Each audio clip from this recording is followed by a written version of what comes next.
food insecurity and hunger are still increasing. By 2030, we have about 600 million people being projected to be chronically undernourished.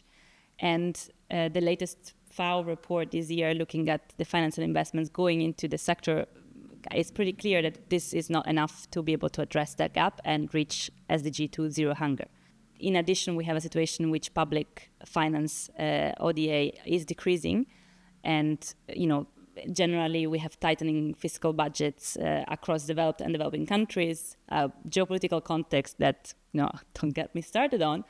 We will really need to use the resources we have a lot better and coordinate across the investments that are being made. So on the one hand, scale up the investments and finance into food systems, both from a public and private sector, and public and private as well, but also use the resources that are existing a lot better than they are used now.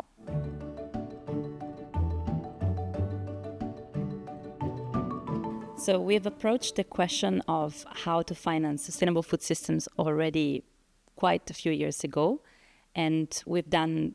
different kinds of works on this topic, particularly with the FAO working at the country level in a number of countries, looking at different value chains and what were the challenges to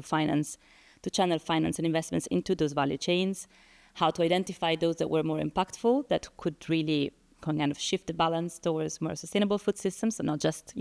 investing in rice or cocoa, but why investing in those sectors would really make a difference for the sustainability and resilience of the local food system, and asking the question of why it's so hard to channel finance in those sectors, why investing in agriculture is risky and so on, and how to make the business case for specific value chains. Now, this year, we've partnered with IFAD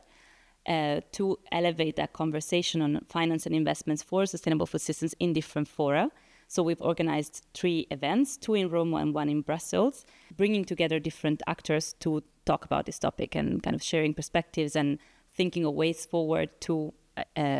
promote more investments into sustainable food systems, and finding innovative ways also to have the public and private sector work together towards that goal. I think the difficulty was identifying the right fora where to have that conversation, and making sure in the different events that we organized that we had, a broad variety of perspectives as possible, but at the same time to keep the conversation focused. You build a connection there. You engage with the World Bank or IFAD, or actually you help different actors engage among each other. And that helps when you think of the next step, when you think of the next project, where you think, for me, it's important that we have also built those relationships in a way and invited the certain actors, people we want to partner with in the future, people we can work with in the future, people who have good examples to bring, successful stories that could be scaled. And, you have maybe EU financiers hearing to the great example of that investor and then thinking, oh, well, could we not do something and then could we not scale that up? So you hear a good example, a good story, and you have in the audience the right people and think, how do you scale that up? I think we've built over the years, and including with this partnership with IFAD, quite some expertise on this food finance nexus that we want to be able to apply to different projects in the future. And for example, we will work with this year with the African Union Development Agency on a project that looks at how to better integrate policies at the infrastructure, trade, climate, and food security nexus. And beyond looking only at the policy coherence of these different sectors at the continental and regional level, we really ask the question, how do you move those policy frameworks into and transform that into investment pipelines where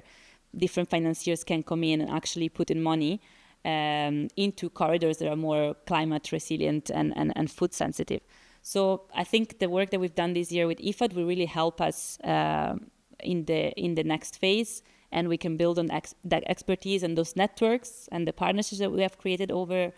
the past year into what we do next.